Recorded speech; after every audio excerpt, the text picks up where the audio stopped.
The last ball from Richarlison. Where does it go?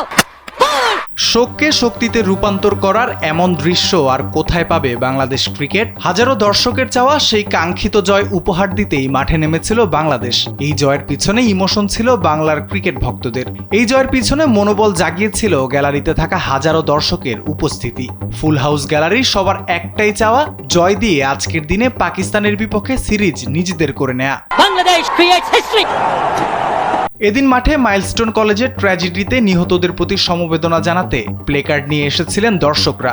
স্টেডিয়ামে বিসিবির শোক প্রকাশে অর্ধনমিত পতাকা ও 1 মিনিট নীরবতা পালন। গ্যালারিতে দর্শকের উপস্থিতি ছিল আগের ম্যাচের তুলনায় অনেক বেশি। তাদের এই উপস্থিতি যেন বলে দেয়, এই শোকের মুহূর্তকে আমরা শক্তিতে রূপান্তর করে জয় ছিনিয়ে নিব। প্রায় 9 বছর পর পাকিস্তানের বিপক্ষে টি-20 সিরিজ জিতল টাইগাররা। দীর্ঘ সময় পর সিরিজ জয়ের আনন্দটা হতে পারত পুরোপুরি ভিন্ন।